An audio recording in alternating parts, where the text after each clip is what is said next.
Ela serviu fielmente à corte por 15 anos, até descobrir que cada caçada real escondia ataques contra aldeões inocentes.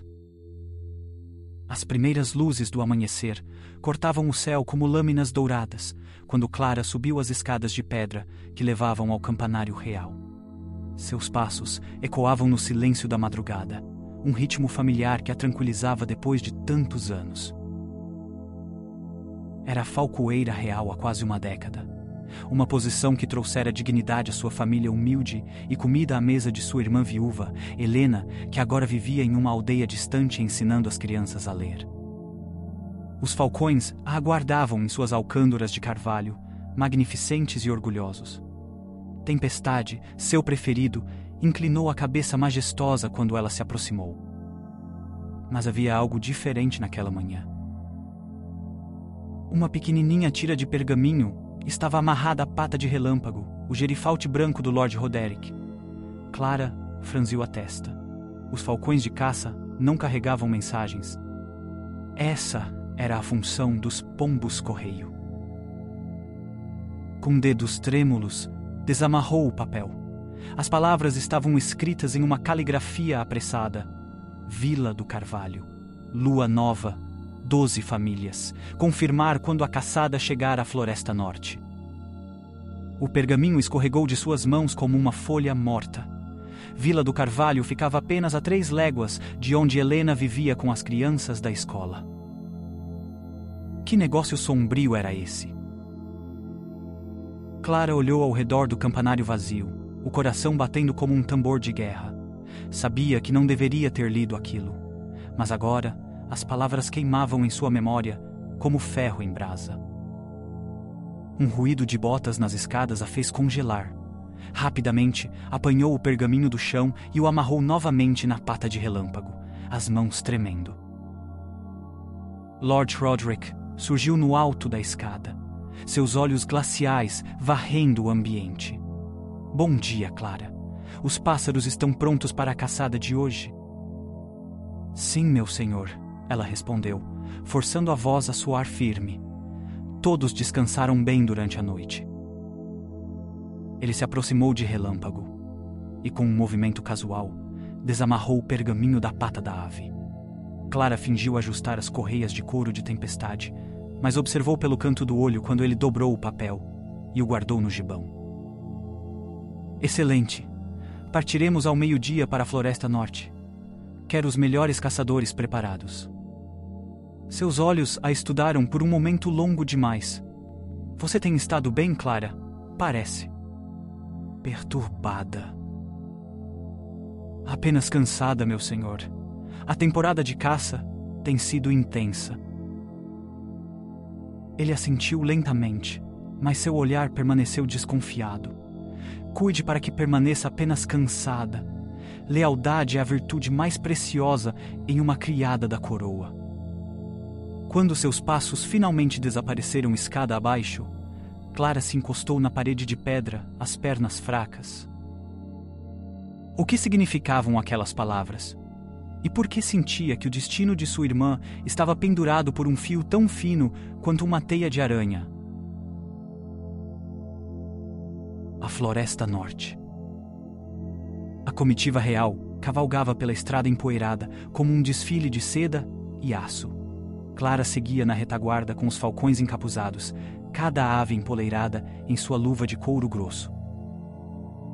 Lord Roderick comandava o grupo, sua armadura brilhando sob o sol do meio-dia. Ao seu lado cavalga Sir Marcus, cujos olhos nunca pareciam piscar, e Lady Isabel, cuja beleza escondia uma frieza que Clara sempre sentira sem conseguir explicar. Dúvidas roíam sua mente como vermes em madeira podre. Desde o amanhecer, não conseguia tirar da cabeça as palavras do pergaminho. Vila do Carvalho. 12 famílias. A Floresta Norte se erguia à frente como uma muralha verde e sombria. Era território familiar para Clara. Conhecia cada trilha, cada clareira onde os falcões caçavam melhor. Mas hoje, algo parecia diferente. O silêncio era pesado demais, os pássaros da floresta calados demais. como se a própria natureza pressentisse uma tempestade chegando. Clara, a voz de Lord Roderick arrancou de seus pensamentos. Solte relâmpago na clareira da pedra branca. Quero ver como ele se sai com as perdizes. A pedra branca ficava no coração da floresta, a apenas 1 milha da estrada que levava às aldeias próximas. O local perfeito para observar quem vinha e ia pelas trilhas. Com mãos que teimavam em tremer, Clara retirou o capuz de relâmpago. O gerifalte branco abriu as asas majestosas e alçou voo, desaparecendo entre as copas das árvores. Foi então que ela os viu. Homens encapuzados emergindo das sombras da floresta como fantasmas feitos de carne e ferro. Não eram caçadores. Eram predadores de um tipo muito diferente. Caçadores de seres humanos. Correntes tilintaram baixinho entre as árvores. Cordas e grilhões brilharam por um instante antes de desaparecerem novamente na penumbra verde. Clara sentiu o mundo girar ao seu redor.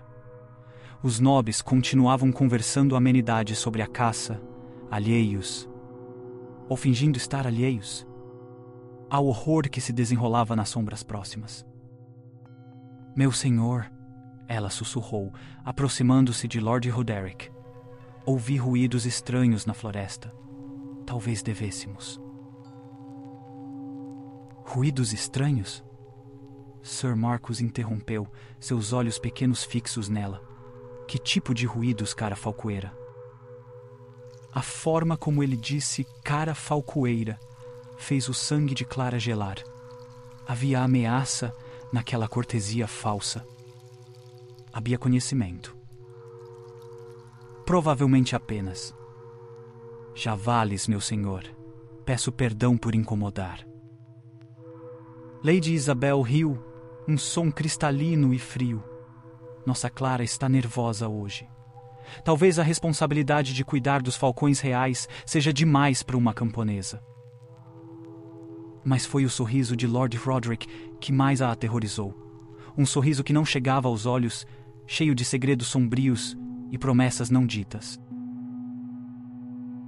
Ali, no coração da Floresta Norte, Clara compreendeu a terrível verdade. Não estava apenas testemunhando um crime. Ela era parte dele. O preço da verdade. A noite caiu sobre o castelão como um manto negro bordado de estrelas. Clara não conseguira fechar os olhos desde que retornaram da caçada. Cada sombra em seu quarto parecia esconder acusações. Cada ruído, um prenúncio de desgraça. Levantou-se da cama de palha e caminhou até a pequena janela. Lá embaixo, no pátio, conseguia ver as janelas iluminadas dos aposentos nobres. Que outros segredos se escondiam atrás daquelas paredes de pedra? Um pergaminho dobrado havia sido deixado sob sua porta enquanto ela se ausentara para a refeição noturna. Com mãos trêmulas, o desdobrou à luz da vela. As palavras estavam escritas na mesma caligrafia apressada do primeiro. Mercadoria entregue. 12 unidades. Próximo carregamento. Vila das Rosas. Lua cheia. Aguardar sinal dos pássaros. Vila das Rosas. O sangue de Clara congelou nas veias. Era lá que Helena vivia, onde ensinava as crianças, onde construíra uma nova vida depois da morte do marido. As lágrimas queimaram seus olhos como ácido. 12 unidades. 12 famílias que agora jaziam acorrentadas em porões escuros, separadas para sempre de tudo que amavam. E ela havia ajudado. Seus falcões, suas belas e majestosas aves, eram os mensageiros daquela abominação. Cada caçada real que ela organizara havia servido de cobertura para raids de escravos. Quantas vezes havia sido cúmplice sem saber? Mas saber trouxera um fardo ainda mais pesado que a ignorância. Se permanecesse calada, Helena e as crianças que ela amava como filhos seriam as próximas vítimas. Se falasse. Bem, criadas que sabiam demais, raramente viviam para contar suas histórias. Um ruído suave na janela a sobressaltou. Tempestade estava empoleirado no parapeito, seus olhos dourados refletindo a chama da vela. Como havia chegado ali? Com cuidado, Clara estendeu a mão. O falcão saltou para sua luva com elegância familiar, e foi então que ela viu outro pergaminho amarrado à sua pata. Este era diferente. O papel era mais fino, a caligrafia mais delicada. Clara, sei que descobriste a verdade. Encontra-me na torre abandonada ao amanhecer. Vem sozinha, ou tua irmã pagará o preço da tua curiosidade. Uma amiga. Uma amiga? No castelo, Clara não tinha amigas. Apenas superiores e subordinados, todos presos na mesma teia de hierarquia e medo. Devotou os últimos restos de chama da vela às duas mensagens, assistindo o papel se transformar em cinzas que dançavam na brisa noturna. As palavras, porém, permaneceram gravadas em sua memória como cicatrizes. Tempestade inclinou a cabeça, como se compartilhasse de sua angústia. Clara acariciou suas penas sedosas, encontrando consolo na única lealdade genuína que conhecia, a de suas aves. O que devo fazer, meu velho amigo? Sussurrou. Como protego Helena sem assinar minha própria sentença de morte? O falcão emitiu um grasnido baixo, quase compassivo. Depois alçou o voo novamente, desaparecendo na escuridão da noite. Clara permaneceu à janela até que as primeiras luzes do amanhecer começaram a tingir o horizonte de rosa pálido. Em poucas horas, descobriria quem conhecia seus segredos. E se essa pessoa era sua salvação ou sua ruína? O encontro na torre. O amanhecer chegou como uma lâmina fria, cortando a escuridão. Clara subiu os degraus gastos da torre abandonada, cada passo ecoando como um presságio nas pedras úmidas. Seus dedos tremiam enquanto empurrava a porta de madeira apodrecida. Quem a esperava ali dentro conhecia seus segredos mais perigosos. A figura encapuzada estava de costas, contemplando a paisagem através de uma fresta na parede. Quando se virou, Clara sufocou um grito. Dona Beatriz? A voz saiu como um sussurro estrangulado. A dama de companhia da rainha baixou o capuz, revelando cabelos grisalhos desalinhados e olhos vermelhos de choro. Perdoa-me, Clara. Eu não tinha escolha. Vós sabíeis? Clara sentiu as pernas fraquejarem. Sabíeis dos ataques, da escravidão? Sei de tudo. Dona Beatriz aproximou-se, suas mãos estendidas em súplica. Dom Ricardo descobriu que eu interceptava algumas de suas mensagens. Ameaçou revelar ao rei que eu tenho sangue mouro. Clara compreendeu imediatamente. Sangue impuro na corte era a sentença de morte certa. Ele me forçou a vigiá-la, a relatar cada movimento seu. Mas quando vi que descobristes a verdade, a voz de Dona Beatriz quebrou. Não posso mais ser cúmplice destes horrores. Então por que me trouxestes aqui? Clara recuou, desconfiança envenenando cada palavra. Para me entregar a ele? Não. Dona Beatriz agarrou suas mãos. Para te oferecer uma chance de fuga. Dom Ricardo planeja te acusar de traição esta manhã. O mundo pareceu inclinar-se sob os pés de Clara. Traição? Dirá ao rei que descobriu que estavas vendendo informações sobre as caçadas reais a bandidos. As mensagens dos falcões serão apresentadas como prova. Os olhos de Dona Beatriz brilharam com lágrimas. Ele já preparou testemunhas. Clara sentiu uma risada amarga escapar de sua garganta. A ironia era cruel demais para suportar. E minha irmã Helena, se eu fugir, ela... O ataque à Vila das Rosas acontecerá hoje ao meio-dia, durante a caçada cerimonial. Dona Beatriz baixou a voz. Mas eu sei de algo que Dom Ricardo ignora. Clara inclinou-se para frente, agarrando-se a qualquer fio de esperança. Frei Miguel não é apenas um confessor. Ele lidera uma rede secreta que ajuda escravos a escaparem. As palavras atingiram Clara como um raio. O padre silencioso, que sempre parecera perdido em orações, era na verdade um libertador. Se conseguires chegar até ele antes que Dom Ricardo te prenda, talvez ainda haja tempo de salvar tanto Helena quanto a ti mesma. Clara olhou pela fresta da torre, vendo os primeiros criados se movimentando no pátio distante. Em poucas horas, estaria morta ou fugindo para sempre. Por que me ajudais agora, após tanto tempo servindo aos propósitos dele? Dona Beatriz tocou seu rosto com dedos gelados, porque vi minha própria família ser vendida como escrava há 20 anos. Jurei que nunca permitiria que isso acontecesse novamente. O último voo. Clara correu pelos corredores como nunca havia corrido antes. Seu coração batia contra as costelas como um pássaro enjaulado desesperado por liberdade. Os sinos da capela ecoaram pela manhã, marcando a hora terça. Estavam apenas 3 horas antes da caçada cerimonial. Chegou ao falcoário ofegante, as mãos tremendo enquanto preparava a tempestade para o que seria, talvez, seu último voo juntos. Meu velho amigo, sussurrou contra as penas sedosas, preciso que leves uma mensagem mais importante que qualquer outra. Com caligrafia apressada, escreveu no último pergaminho limpo que possuía: Helena, Dom Ricardo atacará tua aldeia hoje ao meio-dia. Reúne as crianças e fugi imediatamente para o mosteiro de São Bento.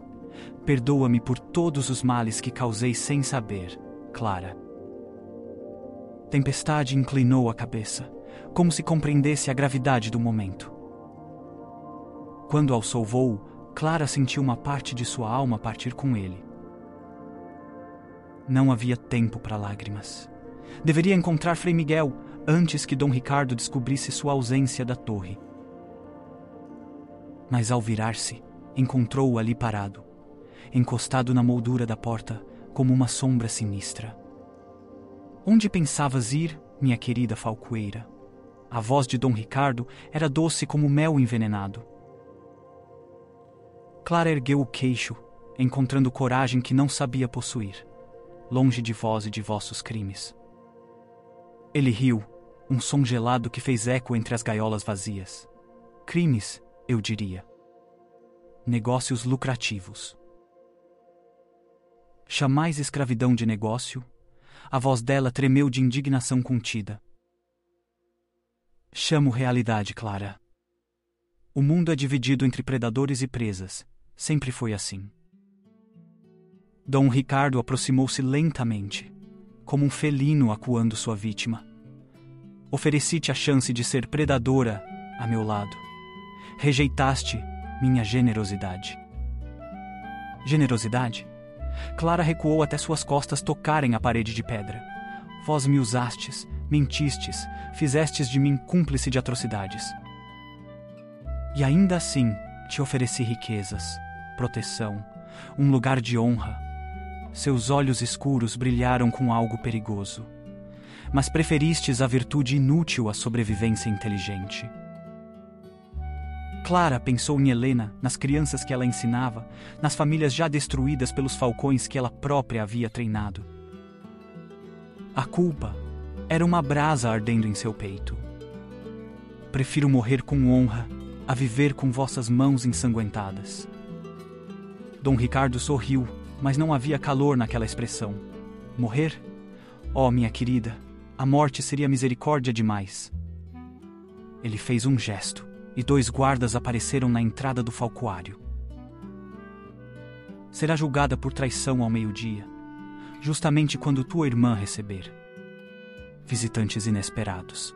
Sua risada ecoou pelas pedras antigas. Que ironia poética!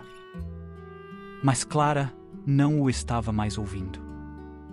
Seus olhos haviam se fixado numa sombra que se movia silenciosamente atrás dos guardas. A justiça dos céus.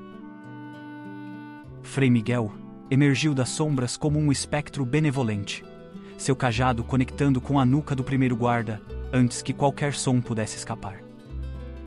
Dom Ricardo virou-se, mas já era tarde demais.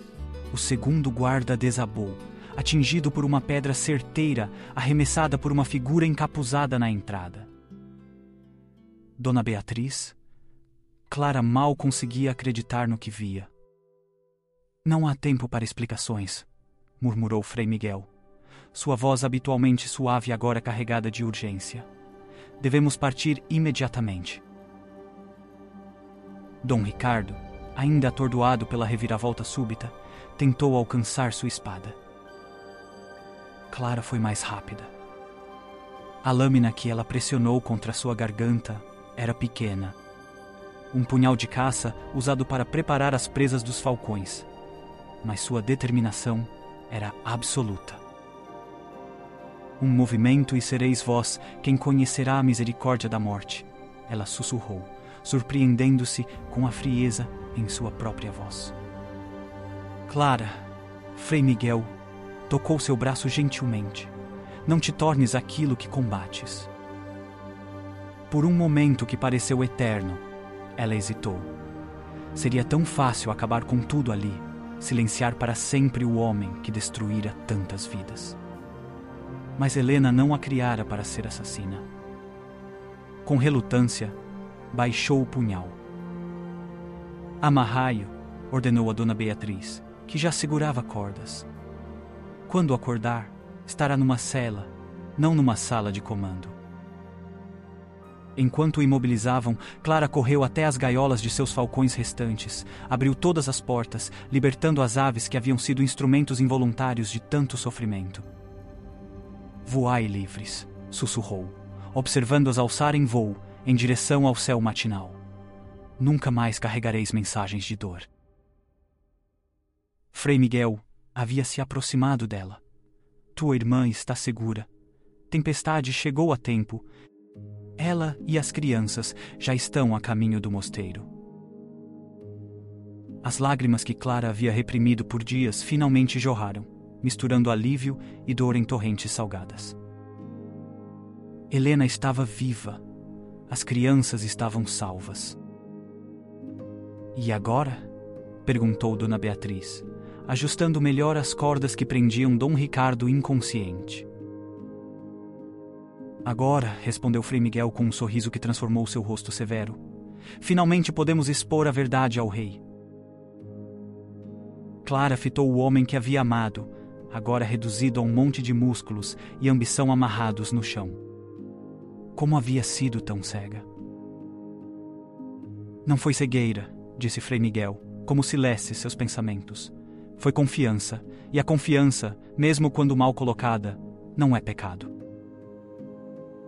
Uma semana depois, Clara estava novamente numa torre. Mas desta vez, como testemunha num julgamento real, não como prisioneira. Dom Ricardo foi condenado às galés por 20 anos. Seus cúmplices nobres perderam terras e títulos. As famílias escravizadas foram libertadas e ressarcidas com as riquezas confiscadas. Clara nunca mais serviu como falcoeira real. Em vez disso, estabeleceu-se em Vila das Rosas, onde Helena a recebeu com perdão e amor incondicionais. Lá, ela treinava falcões para caçar. Não para carregar mensagens de ódio, mas para ensinar às crianças que mesmo as asas mais belas devem voar em direção à justiça. E quando o vento soprava do norte, trazendo o som distante de sinos de igreja, Clara sorria, pois sabia que algumas gaiolas, uma vez abertas, nunca mais se fechariam. Às vezes, o amor que sentimos pode nos cegar para as verdades mais dolorosas. Clara descobriu isso quando a confiança se transformou em traição e a coragem nasceu do desespero. Talvez você também conheça essa sensação, quando alguém em quem confiávamos revela sua face oculta. Essas histórias nos acompanham, seja no trajeto para o trabalho, numa caminhada noturna, ou naqueles momentos antes do sono, quando a mente procura entender os mistérios do coração humano. Se a luta de Clara contra a conspiração dos falcões tocou algo em você, imagine descobrir que a pessoa mais próxima, aquela que você criou como filha, esconde segredos que podem destruir um reino inteiro. Marina também enfrentou essa escolha impossível entre o amor e a verdade. Também descobriu que às vezes salvar quem amamos significa primeiro salvar-los de si mesmos.